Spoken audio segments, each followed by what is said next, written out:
Happy Art Day! I love seeing all the projects you guys are submitting. I hope you guys are having a great day and I can't wait to see today's. Okay, fourth grade. Today we are going to work on creating a positivity poster. So the first thing you're going to have to do is choose your positive saying and think of something that's going to fit on your poster. Make sure you're being a neat artist and adding color to your poster. And then we also want to talk about displaying our poster because we have a unique opportunity to share positivity throughout everyone that we see, or maybe people that we don't even see. So when we're at school, we have the chance to display our art in the hallway when people walk by, but this is a little bit different of a situation. So thinking about places where we can display our artwork when we're working from home would be displaying it in your window of your house, so when people walk by they can read your positive poster, or on your fridge so that your family can see it. You could post it digitally on social media, and please post it on Seesaw. Or you could even mail it to somebody or send them a picture of your poster to add positivity to their life. Here are a few examples of some positive sayings that you could use to make your poster, or you can come up with your own. Also, if you have larger paper at home and you'd like to make a great big poster, feel free. It does not have to be the art paper that I gave you. When you are done, please make sure that you're posting this picture on Seesaw. Have fun!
The saying I chose for my poster is, "It's a good day to be happy."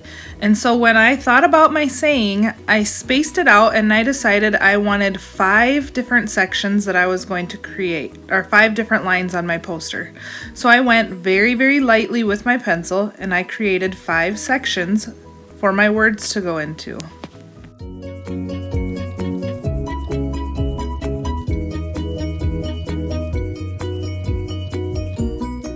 Once I was done spacing out my paper, I drew lightly with my pencil and I wrote very neatly, and my top line is going to say "it's a."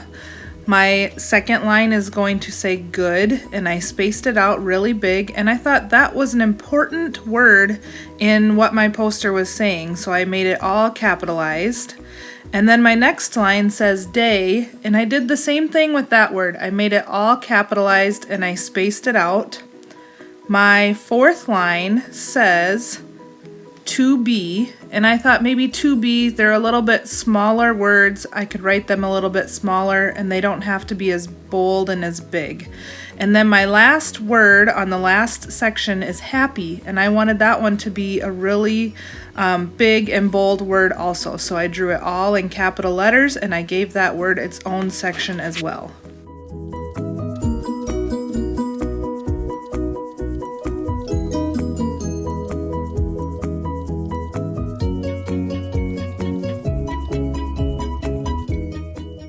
After I was done spacing out my letters, I took my eraser and I erased my light pencil lines that I used to space out my paper.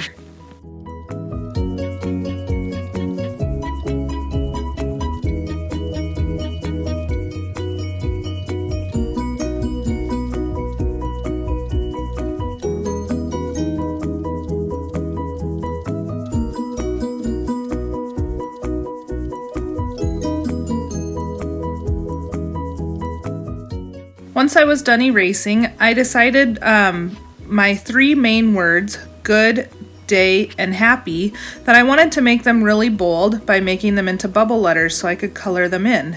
So just like we've talked about before, I went around the outside of my pencil line to make it a thick letter, and then I used my pencil eraser because it's a little bit skinnier and I could erase the pencil line in the inside, so it made a thick letter that I could color in.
Once I had my letters mapped out the way I liked them, I decided to use a Sharpie and go over them to make them really bold. If you don't have a Sharpie, you could do this with a marker or colored pencils or crayons, something to make them a little bit bolder and brighter, not just leaving it pencil. So I neatly traced over all of my lines. Once I was done tracing my main part with a Sharpie, I decided my smaller words looked kind of boring. So I just went over top of them with a zigzag line with my Sharpie just to give them a little bit more pizzazz, make them look a little bit more interesting. You could do circles over top of your lines, or you could make a wavy line over top of them, or make them thicker. Or if you do have a Sharpie, you could draw them with a Sharpie and go over top of them with a regular marker because a Sharpie won't smear.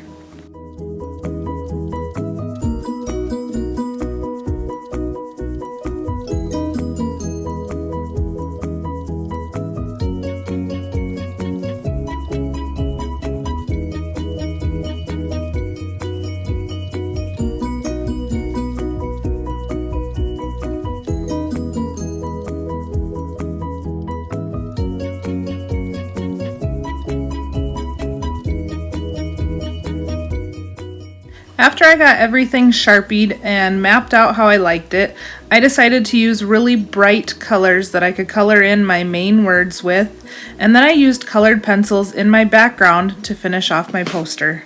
I can't wait to see these on Seesaw, and I hope that they bring lots of positivity to whoever looks at them.